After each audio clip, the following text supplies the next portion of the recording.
বন্ধুরা, এই যে বাজার থেকে এনেছি আজকে চিংড়ি মাছ। এই যে এখন চিংড়ি মাছ ভাজা করবো।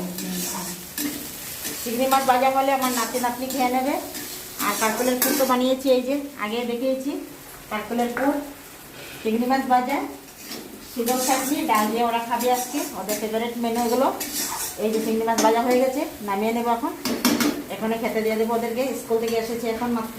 এই যে বিকালে টিউশন আছে, টিউশনে চলে যাবে, তাই এখন খেয়ে একটু হোমওয়ার্ক করে নেবে, হোমওয়ার্ক করে টিউশন চলে যাবে। এই যে চিংড়ি মাছ ভাজা হয়ে গেছে, এখন নামিয়ে নেব।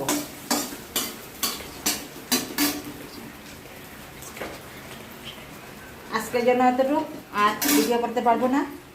Bye bye, tata. এই যে চিংড়ি মাছ ভাজা, লাইক করবে, সাবস্ক্রাইব করবে, কমেন্ট অবশ্যই করবে। এই যে চিংড়ি মাছ ভাজা হয়ে গেছে, ভেজে রেখেছি, ওরা খাবে এগুলো দিয়ে, কেউ টিউশন যাবে।